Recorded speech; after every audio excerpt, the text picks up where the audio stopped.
नमस्कार, मैं डॉक्टर रमाकांत शर्मा आज उपस्थित हूं एक बहुत अहम विषय लेकर। विषय है इरोसिव गैस्ट्राइटिस या डिफ्यूज इरोसिव गैस्ट्राइटिस। क्या आप या आपका कोई जानने वाला पेट में हमेशा भारीपन की वजह से परेशान है? हमेशा पेट फूला हुआ रहता है?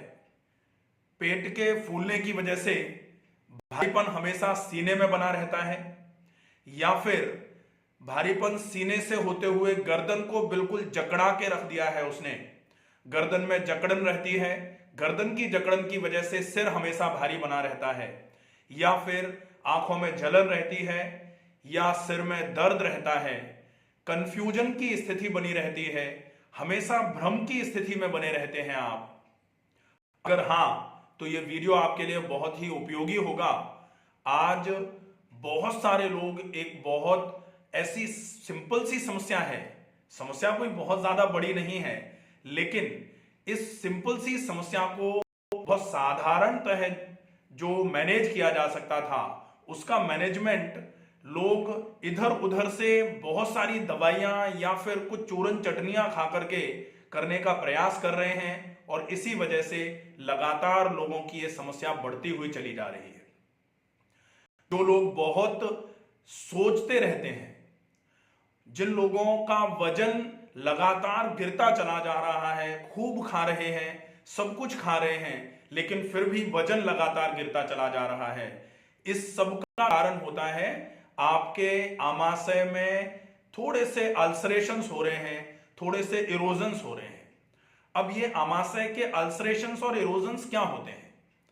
आमाशय की अंदर की दीवार पर जो छोटे छोटे खरोंचे टाइप के आ जाते हैं, खरोंचे आ जाती हैं, जैसे साफ सुथरी दीवार और उसको इस तरीके से नाखून से खरोंच दिया जाए तो जहां जैसे जिनकी स्किन बिल्कुल सॉफ्ट होती है, अगर ऐसे करके नाखून खींच दें या बिल्ली जैसे झपट्टा मार दे तो पूरा लाल लाल लाइनें सी आ जाती हैं। ठीक ऐसे ही इरोजन अगर आमाशय में आते हैं तो आमाशय की अंदर की जो लेयर है, म्यूकोसल लेयर, वो कहीं कहीं डिसकंटिन्यू होना चालू हो जाती है, और जहां जहां वो डिसकंटिन्यू होगी वहां पर जो भी आमाशय से एसिड निकलते हैं वो एसिड उस जगह जाकर के आमाशय को जलाने का काम करेंगे। जैसे ही आमाशय में एकदम से जलन का आभास होगा, आमाशय फूलना चालू हो जाएगा, और आमाशय जितना फूलेगा उतना ही आपका पेट भारी होगा। आमाशय बाईं तरफ होता है, बाईं तरफ रहेगा अपर क्वाड्रेंट ऑफ एब्डोमेन। ये जैसे ही फूलेगा तो ये इस तरीके से है, ये ऐसे करके फूलेगा। जैसे ऐसे फूलेगा तो बाईं तरफ साइड में दर्द, बाईं तरफ से अगर ये मिडिल साइड में फूलेगा तो ये ऊपर के पेट में ये जो एपिगैस्ट्रिक रीजन होता है यहां पर दर्द। अगर यहां से ये ऊपर की तरफ चढ़ रहा है तो बाईं तरफ सीने में दर्द, और अगर ये नीचे की तरफ उतरेगा तो ये बाईं तरफ नीचे वाला जो पार्ट होता है आमाशय के नीचे, उसमें भारीपन और उसमें दर्द की समस्या करवाएगा। क्योंकि ये ऐसे हैं, इस तरीके से फैलेगा चारों तरफ फैलेगा, तो चारों तरफ ये एक तरीके से डाइवर्जेंट पेन टाइप का करवाएगा, और ये एक तरीके से ऐसा माना जाए कि ये पूरे के पूरे पेट को खराब करवाने की शुरुआत मानी जाती है। अगर आपको ऐसे लक्षण आ रहे हैं, आपका भी पेट लगातार भारी रहता है, तो फिर इस वीडियो में बताए गए उपचार को गौर से पूरा सुने, और उसको अगर अच्छे तरीके से फॉलो करेंगे तो निश्चित ही इन सारी समस्याओं में आपको बहुत अच्छा लाभ होगा। इसके अलावा अगर हम दवाइयों के या चूरन चटनियों के या किसी के चक्कर में पड़ते हैं तो नेचुरोपैथी का एक प्रिंसिपल होता है, 10th प्रिंसिपल ऑफ नेचुरोपैथी। वो कहती है कि external treatment, whether allopathy, ayurvedic medicine और होम्योपैथी और हर्बल मेडिसिन, जो कुछ भी हैं, these all medicine just treat the symptoms, do not cure the disease. तो जितनी भी दवाइयां, जो भी चूरन चटनियां हैं, ये सारी की सारी सिम्टोमेटिक रिलीफ आपको करवाएंगे। अभी पेट में गैस बन रही है, आप अभी गैस निवारक चूरन खा लो तो आपको अभी सिम्टम में आराम मिल जाएगा, लेकिन दोबारा आपके पेट में गैस नहीं बने, इसके लिए वो चूरन आपको फायदा नहीं करेगा। इसके लिए क्या करना पड़ेगा? इसके लिए आपको अपने प्राकृतिक नियमों का पालन करना पड़ेगा, क्योंकि एक बहुत अच्छी कहावत जो कही जाती है, सारे रोगों का कारण जो है, सारे रोगों के होने की जड़ जो है, एक स्लोगन है, सर्वेसाम रोगाणाम निदानम कुपितः मलः। मतलब सर्वेसाम मतलब सभी, रोगाणाम मतलब रोग, सभी रोग का निदान, निदान का मतलब उनकी डायग्नोसिस जो है, सारे रोगों की डायग्नोसिस जो है, क्या निदान है? निदानम कुपितः मलः, मल का कुपित होना। मतलब मल अगर कुपित होकर के शरीर में रुकेगा तो ये सारे के सारे रोगों के लिए पहला और आधारभूत कारण माना जाएगा। और अगर हम इस कारण को छोड़ करके इलाज कहीं और करते फिरेंगे तो फिर इलाज पूरे तरीके से कारगर नहीं होगा। आप सिम्टम्स का ट्रीटमेंट करते रहोगे और बीमारी लगातार धीरे धीरे करके शरीर में बढ़ती रहेगी। जैसे आप जड़ को बिना काटे हुए टहनियों को थोड़ा थोड़ा छांटते रहोगे तो जड़ को और अच्छा पोषण मिलता रहेगा और जड़ और ज्यादा अपनी जो पकड़ है जमीन पर बनाती रहेगी और पेड़ और मजबूत होता रहेगा। बेशक ऊपर अभी कम दिखाई देगा, लेकिन समय मिलने पर वो घना और फैला हुआ हो जाएगा। इलाज क्या है? बहुत सिंपल सा इलाज है। बीमारी है एरोसिव गैस्ट्राइटिस या डिफ्यूज एरोसिव गैस्ट्राइटिस। अब बहुत सारे लोग हमारे पास आते हैं कि हमने सारी जांचें करा ली, कोई रोग नहीं आ रहा, हमने अल्ट्रासाउंड करा लिया, कुछ नहीं आ रहा, हमने कोलोनोस्कोपी करा ली, कोई दिक्कत नहीं आ रही, ब्लड टेस्ट सारे कराते हैं तो उसमें लिवर प्रोफाइल भी ठीक आ रही है, एसजीओटी पीटी भी बिल्कुल ठीक आ रहे हैं, कोलेस्ट्रॉल प्रोफाइल भी बिल्कुल ठीक आ रही है, कोलेस्ट्रॉल भी नहीं आता हमारा, हमें तो शुगर भी नहीं है और हमें तो और कोई रोग है ही नहीं, ना तो हमारा बीपी ज्यादा रहता है, ना हमें हार्ट की समस्या है, लेकिन फिर भी हम तो दिन ब दिन गलते चले जा रहे हैं। घर वाले बोलते हैं कि इनको कोई समस्या नहीं है, लेकिन दिन ब दिन ये बिल्कुल ऐसे होते चले जा रहे हैं। इनका चेहरा देखो, आंखों के नीचे काले गड्ढे हो गए हैं, चेहरे पर धीरे धीरे करके कालापन हावी होता चला जा रहा है, सारे बाल उड़ते चले जा रहे हैं और ये बिल्कुल हमेशा चिंतित बने रहते हैं। तो रोग का कारण जो था वो सर्वेसाम रोगाणाम निदानम कुपिता मल था। कहा जाता है सर्वे रोगा मलावसा, सब रोगों का कारण शरीर में मल का वास करना होता है।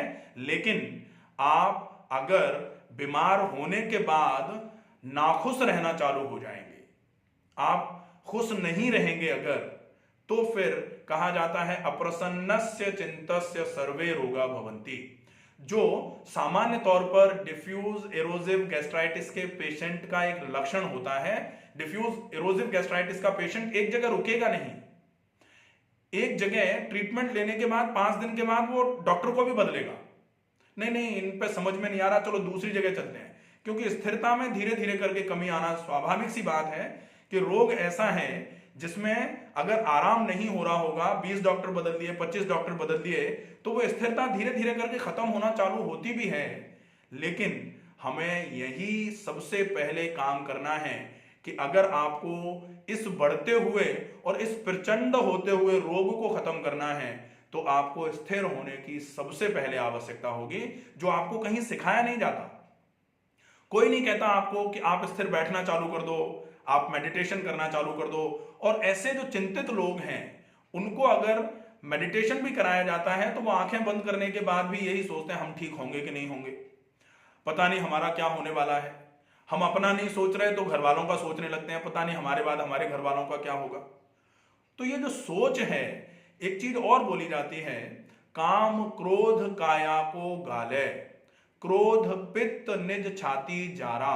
ये जो सारे स्लोगन हैं ये बिल्कुल फिट बैठ रहे हैं, क्योंकि ये समस्या जो है ये शुरू हो गई, शुरू होने के बाद एसिडिटी बढ़ गई, अब हमेशा पेट में जलन बनी रहती है। अगर पेट में जलन नहीं रहती है तो पेट हमेशा फूला बना रहता है। आपने आज थोड़ी समय के लिए नाश्ते को लेट कर दिया तो पेट में दर्द हो गया। कुछ लोग ऐसे हैं जिनकी नस नाड़ियां इतनी कमजोर हो जाती हैं कि अगर उन्होंने नाश्ता नहीं किया तो उनको 12 साढ़े 12 बजे तक सिर में दर्द हो जाएगा, या फिर नाश्ते में उन्होंने अगर थोड़ा भारी खा लिया तो उनको 2-3 बजे 4 बजे तक सिर में भयानक दर्द होना चालू हो जाएगा। और ऐसे सारे लोग सिर में दर्द और गर्दन से दर्द की समस्या से भी हमेशा पीड़ित रहते हैं, क्योंकि पेट अगर खराब हुआ है तो पेट खराब होने के बाद पेट गर्म होगा। इसकी पैथोफिजियोलॉजी क्या होती है कि सबसे पहले आपके आमाशय में इरोजन्स आए, गैस्ट्राइटिस हुई। गैस्ट्राइटिस का मतलब गैस्टर पर आइटिस, आइटिस का मतलब इन्फ्लेमेशन। इन्फ्लेमेशन में रूबर, ट्यूबर, डॉलर, कैलर, फंक्शनलेस, लालामी रहेगी, सूजन रहेगी, दर्द रहेगा, वहां गर्मी रहेगी और उसके साथ में वहां की कार्य क्षमताओं में भी कमी आना चालू हो जाएगी। ये पांचों साइन आना चालू हो जाएंगे अगर कहीं पर भी इन्फ्लेमेशन होता है तो। गैस्टर मतलब आमाशय, गैस्टर पर ये इन्फ्लेमेशन जब होगा तो ये पांचों साइन आना चालू हो जाएंगे। अब लालामी हमको कैसे दिखेगी? बहुत सारे लोग कहते हैं हमने सारी जांचें करा ली, सब ठीक आ रही है, लेकिन एक जांच होती है एंडोस्कोपी। एंडोस्कोपी जो होती है, एंडोस्कोपी में क्या होता है कि आप एक एंडोस्कोप होता है जो कैमरा होता है, एक पाइप जैसा होता है, उसमें कैमरा बिल्कुल फ्रंट पार्ट पर लगा हुआ रहता है, उसको आप मुंह से होते हुए, गले से होते हुए आमाशय पर डालते हो तो वो यहां चेक करता है, आहार नाल को चेक करता है और आहार नाल से होते हुए कार्डियक स्फिंक्टर से होते हुए वो आमाशय में जाता है और आमाशय की पूरी स्थिति, पूरी पिक्चर लेता है वो। तो वो पिक्चर फिर दिखाई जाती है एंडोस्कोपी में। उस एंडोस्कोपी में अगर किसी को ऐसी समस्या है तो निश्चित ही एंट्रल गैस्ट्राइटिस, इरोजिव गैस्ट्राइटिस या फिर डिफ्यूज इरोजिव गैस्ट्राइटिस या फिर पैन गैस्ट्राइटिस या फिर इरोजिव ओएसोफेजाइटिस या बैरेट्स ओएसोफेजाइटिस या फिर GERD, और इन सब समस्याओं की वजह से एक हर्निया होता है, उस हर्निया को कहा जाता है हाइटल हर्निया। इनमें से कुछ समस्याएं जरूर निकलेंगी अगर आपको ऐसा कोई रोग हो रहा है तो, नहीं तो सिंपल गैस्ट्राइटिस या इरोजिव गैस्ट्राइटिस या डिफ्यूज इरोजिव गैस्ट्राइटिस तो आनी ही आनी है। अब अगर ये इरोजिव गैस्ट्राइटिस ऊपर की तरफ है तो इसको फंडल गैस्ट्राइटिस या फिर आमाशय का जो ग्रेटर कर्वेचर या लेसर कर्वेचर होता है उधर की तरफ रहेगी, और अगर ये नीचे की तरफ है तो बोला जाता है इसको पाइलोरिक स्फिंक्टर के आसपास गैस्ट्राइटिस, या बोला जाता है एंट्रम के पास में। एंट्रम का पार्ट मतलब होता है ऊपर का जो पार्ट होता है ग्रेटर कर्वेचर के आसपास वाला, उस पार्ट पर और नीचे की तरफ आते हुए भी पूरे के पूरे एंट्रम ऑफ स्टमक पर गैस्ट्राइटिस होती है, इसलिए इसको बोला जाता है एंट्रल गैस्ट्राइटिस। एंट्रल गैस्ट्राइटिस क्यों होती है? इसका एक सिंपल सा मतलब है कि आप किसी भी साफ सुथरी जगह पर सड़ी हुई खराब चीज डालोगे तो वो खराब चीज जो है वो साफ जगह को भी खराब करना चालू कर देगी। अब आप कहते हैं, हम सब कहेंगे, हमारे पास बहुत सारे लोग आते हैं, सैकड़ों लोग आते हैं, वो सारे ही ये कहते हैं कि हम तो खराब थोड़ी खाते हैं, हम सड़ा हुआ कहां खाते हैं, हम तो बढ़िया खाते हैं। तो फिर हमारा आमाशय कैसे खराब हो रहा है? तो आमाशय के खराब होने का मतलब है कि आप क्या खाते हैं उस पर ही केवल मतलब नहीं है। आप क्या खा रहे हैं, आप उसकी मात्रा कितनी ले रहे हैं, आप उसको कब खा रहे हैं और आप उसको कैसे खा रहे हैं। और कैसे खाने में एक बात आती है कि आपकी फीलिंग्स कैसी, how you are feeling while eating. आप अगर, एक बहुत पुरानी कहावत थी कि आप शोक की अवस्था में, क्रोध की अवस्था में भोजन ना करें, क्योंकि अगर आप गुस्से के साथ में भोजन करोगे या शोक के साथ में भोजन करोगे तो फिर आपकी जो भावनाएं हैं वो, उन भावनाओं के साथ में भोजन आप ले रहे हो तो वो भाव अशुद्धि होगी, और भाव अशुद्धि आपके आहार को बिल्कुल अशुद्ध कर देगी और वो आहार आपके आमाशय में जाकर एसिडिटी क्रिएट करेगा। और अगर एसिडिटी एक बार आमाशय में हो गई तो निश्चित ही आपकी समस्याएं बढ़ना चालू हो जाएंगी। ये हो जाता है आपका कि रोग है क्या।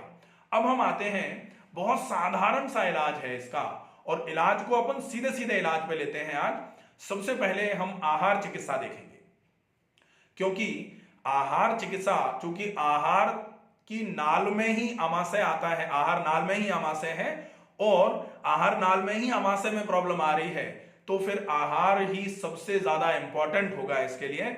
अगर आप आहार पर अच्छा फॉलोअप करोगे तो निश्चित ही आपको ज्यादा से ज्यादा 3 महीने में 50% से बहुत अच्छा आराम मिलना चालू हो जाएगा। क्योंकि ये जो बोला जा रहा है बार बार कि ये समस्या बहुत खतरनाक है, जिनको इस समस्या की खतरनाक जो इंटेंशंस हैं वो पता लग गई हैं, जो लोग साल 2 साल 5 साल 7 साल से परेशान हैं, वो जानते हैं कि यह समस्या बहुत खतरनाक है, क्योंकि कुछ भी खाते पीते रहते हैं, उनका पेट हमेशा ही भारी रहता है। थोड़ा इधर उधर का खा लिया, गड़बड़ हो गई। आज थोड़ा तनाव आ गया, आज गड़बड़ हो गई। आज आराम पूरे तरीके से नहीं कर पाए, गड़बड़ हो गई।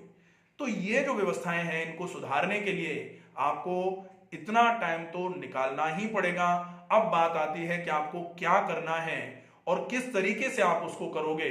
इसको करने के लिए आप सबसे पहले भोजन सात्विक प्रकृति का भोजन होगा, क्योंकि भोजन में 3 बातों का ध्यान रखना बहुत जरूरी है। पहला है क्वालिटी ऑफ फूड, कि क्वालिटी आप कैसी ले रहे हैं। दूसरा है क्वांटिटी ऑफ फूड, कि आप उसकी क्वांटिटी कितनी ले रहे हैं। और तीसरा है आपकी फीलिंग्स कैसी हैं जब आप भोजन ले रहे हैं। इनको विशेष ध्यान रखना पड़ेगा।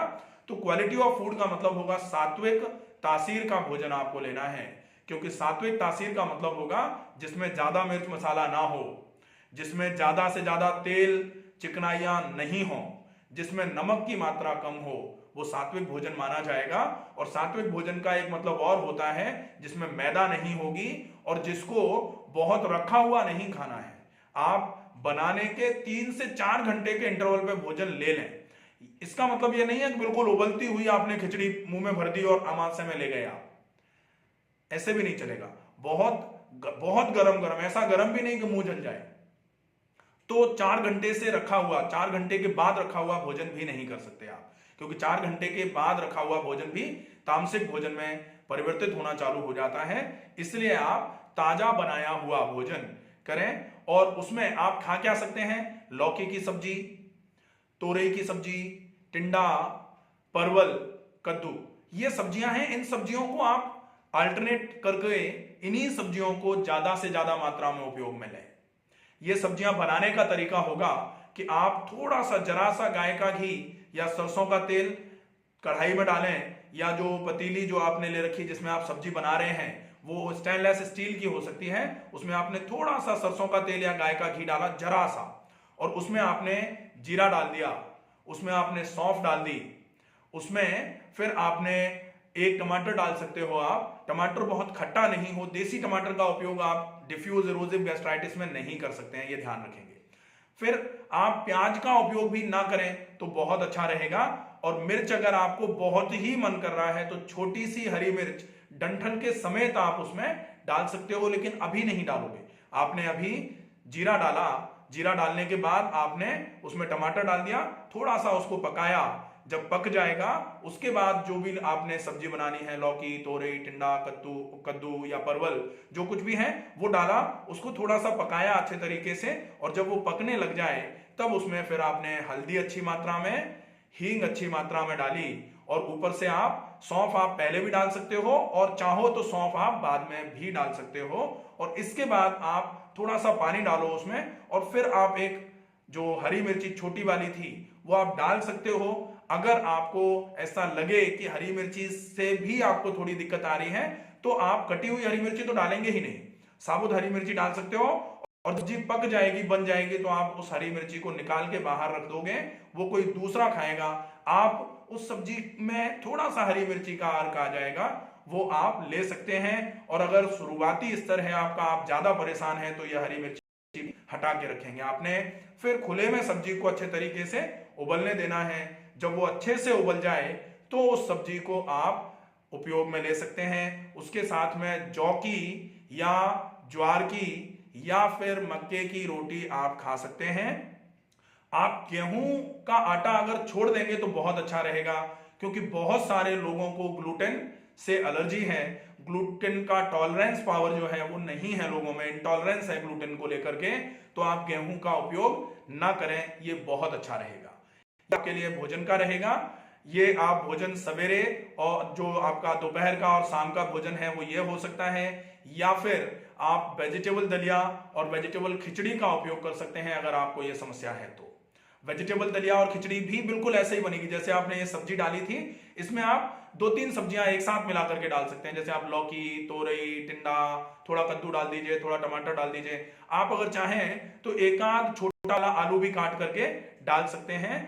अगर पच जाए आपको तो थोड़ा सा हरा धनिया थोड़ा सा पालक की सब्जी, जो पालक होती है, पालक के पत्ते जो हैं वो भी आप इसमें डाल सकते हो। इनको अच्छे तरीके से आपने थोड़ा सा भुना, जब ये भुन जाएंगे तो थोड़ा सा पानी डालने के बाद थोड़ा सा आप जौ का दलिया या फिर थोड़ी सी मूंग की दाल, जौ का दलिया, थोड़े से चावल डाल करके आप इसको अच्छे से पका करके खुले में उबालेंगे। पानी ज्यादा रहेगा, लिक्विड जैसा बनाना है इसको। फिर जब ये अच्छे से पक जाएगा तो इसको आप खा सकते हैं। ये वेजिटेबल दलिया और वेजिटेबल खिचड़ी होगी, जो आप लगभग शाम के समय डिनर के टाइम पे आप यही ले सकते हो, बहुत अच्छा रहेगा। दोपहर में आप रोटी ले सकते हो, और नाश्ते का जो टाइम था, नाश्ते के टाइम पर भी आप वेजिटेबल दलिया या वेजिटेबल खिचड़ी में से कुछ जरूर लेंगे। ये तो हो जाएगा आहार में आपको क्या लेना है। क्वालिटी ऑफ फूड आपकी जो होगी वो ये होगी। क्वांटिटी जो रहेगी आपकी वो रहेगी कि आप एक बार में ज्यादा पेट को बिल्कुल गले तक ना भरें। ये आपकी क्वांटिटी रहेगी कि क्वांटिटी आपकी half of the stomach should be filled with solids.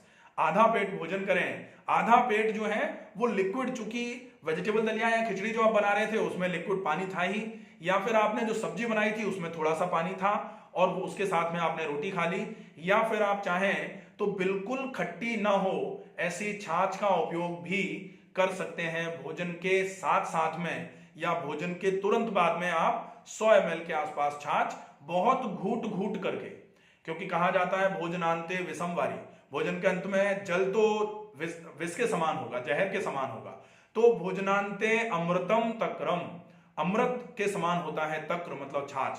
तो छाछ का उपयोग आप कर सकते हो, कोई दिक्कत नहीं है।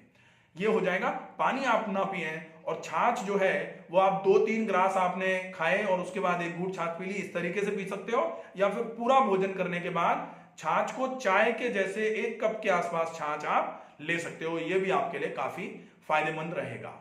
अब बात आती है कि आपको खाना जो 4 पार्ट्स हैं कि व्हाट टू ईट आपने कर लिया, हाउ मच टू ईट आपका क्वांटिटी ऑफ फूड हो गई, व्हेन टू ईट जो है ये रहेगा आपका when to eat. When to eat का मतलब रहेगा आप नाश्ता जो है, जिनको एरोसिव गैस्ट्राइटिस है, डिफ्यूज एरोसिव गैस्ट्राइटिस है, एंट्रल गैस्ट्राइटिस है, ऐसे सारे लोग जिनको बहुत कमजोरी आती जा रही है, पेट में हमेशा भारीपन रहता है, ऐसे लोगों को अपना जो डाइट का रूटीन है कि कब कब क्या क्या खाएं, तो खाने में बता दिया था मैंने, अब क्या क्या कब कब खाएं उसका ध्यान रखना है। तो जैसे ही जागे, जागते ही ज्यादा मात्रा में पानी पीना है। वो ज्यादा मात्रा का पानी कम से कम 3 ग्लास होगा, और अगर पॉसिबल हो जाए तो 4 ग्लास। एक बार में जल्दी जल्दी बड़े बड़े घूंट एक जगह पर बैठ करके ये पानी पीना है।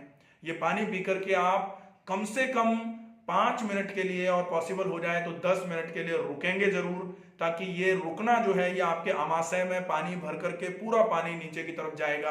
आंतें आपकी एकदम से साफ होना चालू हो जाएंगी, जो भी चिकनाई, जो भी गंदगी आंतों में चिपकी हुई थी वो सारी की सारी फोर्स ऑफ वाटर के साथ निकल करके बाहर आना चालू हो जाएगी। बहुत फायदा रहेगा। ठीक है, रुके, उसके बाद आप मोशन जाएंगे। मोशन जाने के बाद फिर आप हाथ मुंह धो करके मंजन करेंगे। मंजन करने के पहले एक प्रोसेस होता है ऑयल पुलिंग। ऑयल पुलिंग का वीडियो इस चैनल पर है, आप जाकर के देख सकते हैं कि ऑयल पुलिंग कैसे करते हैं। आप ऑयल पुलिंग जरूर करें, ये आपके लिए बहुत इफेक्टिव रहेगी। अगर आपको गैस्ट्राइटिस की प्रॉब्लम है, गैस की ज्यादा समस्या है, एसिडिटी की ज्यादा समस्या है, तो ये ऑयल पुलिंग आपके लिए बहुत ही कारगर साबित होगी। ठीक है, ऑयल पुलिंग हो गई। उसके बाद फिर आप फ्री हो गए हैं। अब आपको तुरंत, जैसे ही आप मोशन के बाद ऑयल पुलिंग करके फिर आपने मंजन कर लिया, मंजन करने के बाद जैसे ही फ्री हुए, आप तुरंत सौंफ और मिश्री का पानी लेंगे।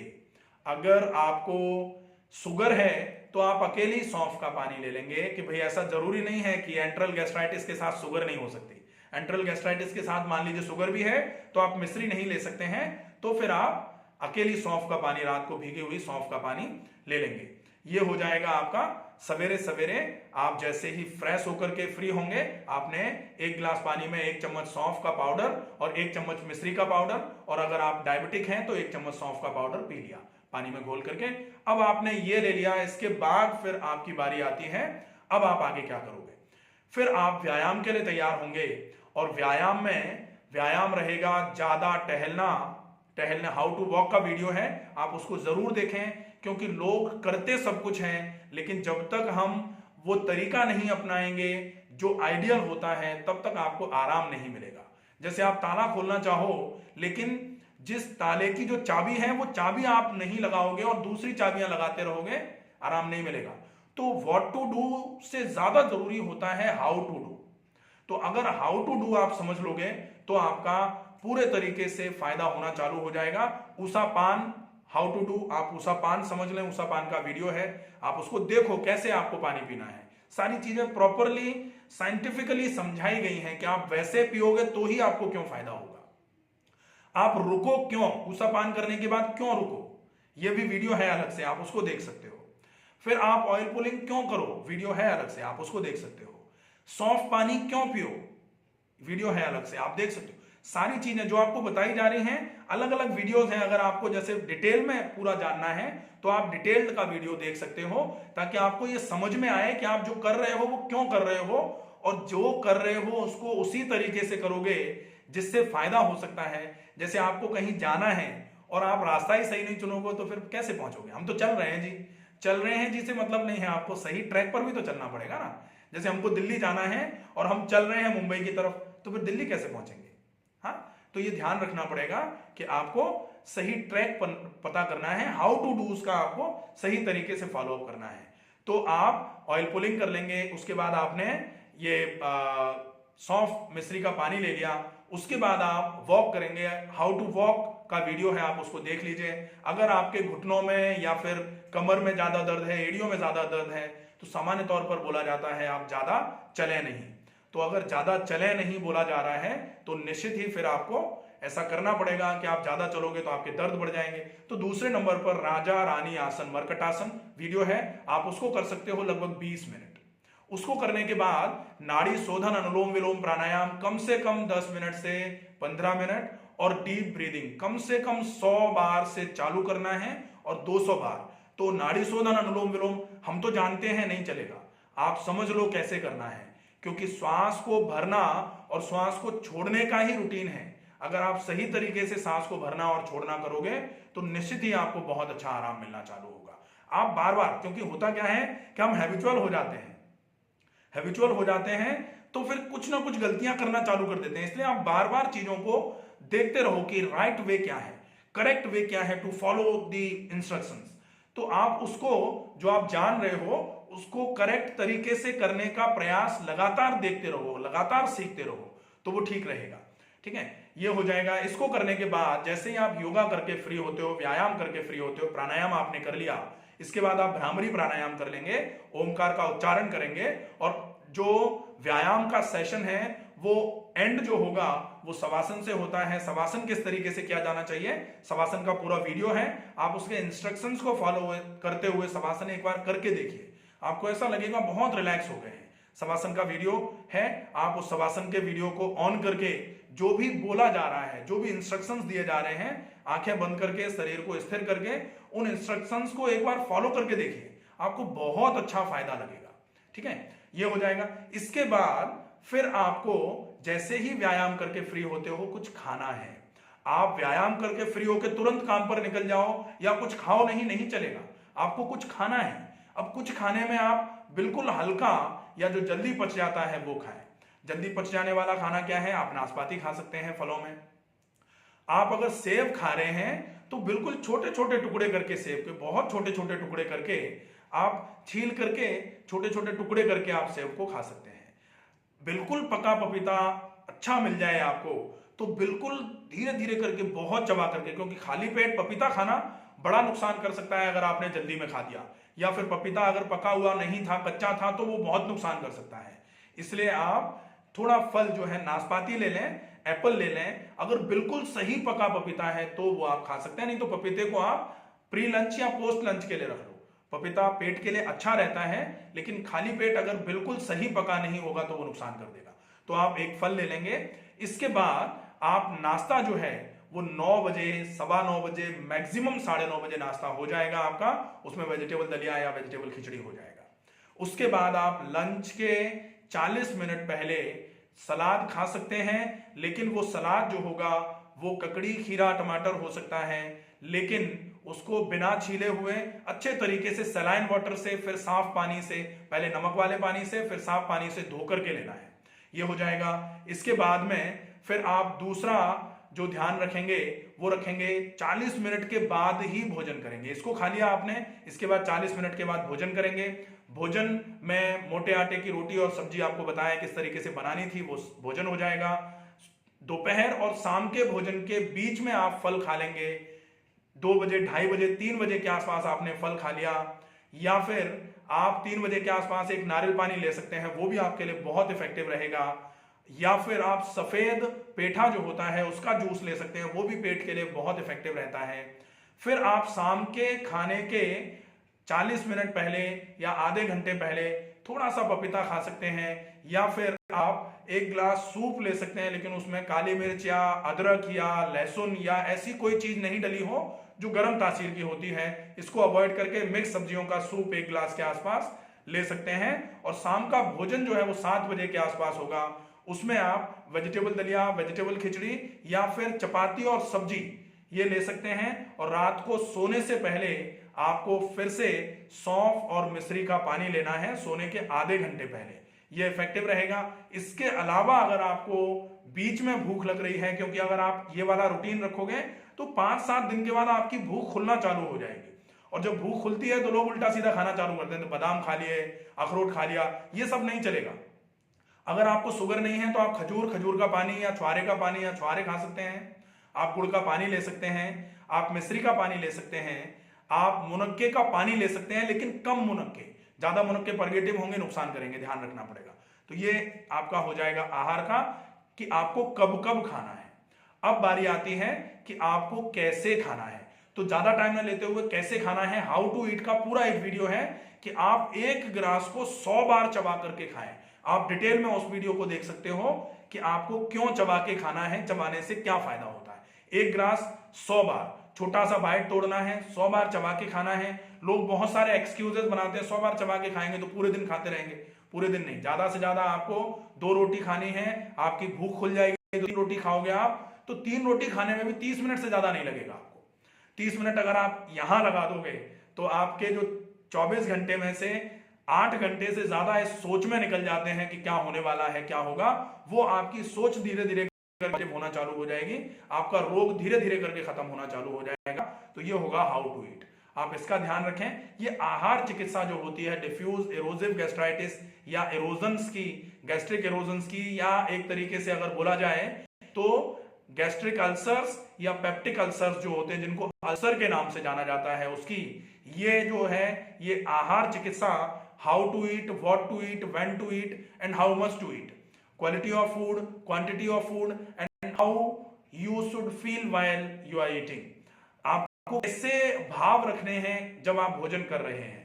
तो हाउ टू ईट में ये सारा का सारा कि आप अगर भाव शुद्धि नहीं रखोगे तो आपका सात्विक भोजन भी आपको नुकसान करेगा।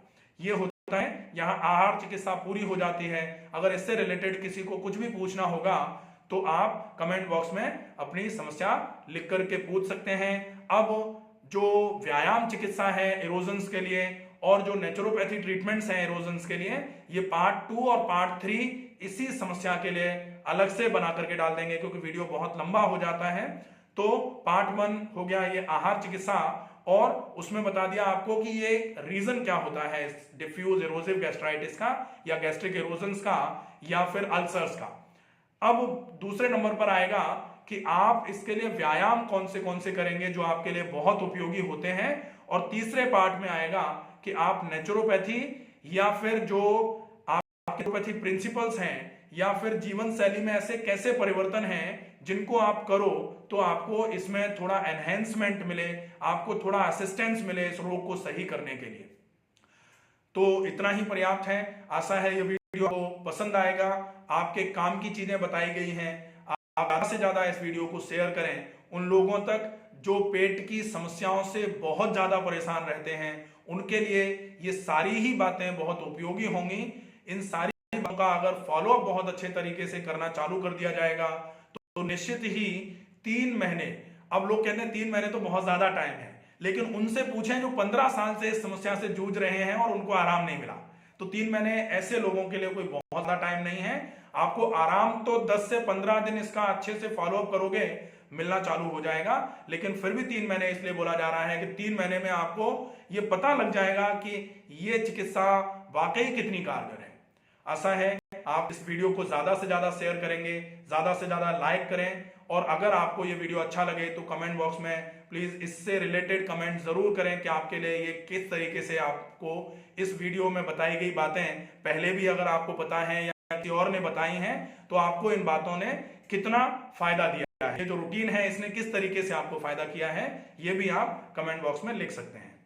स्वस्थ रहिए, सुरक्षित रहिए, अपना ध्यान रखिए, अपनों का ध्यान रखिए। नमस्कार।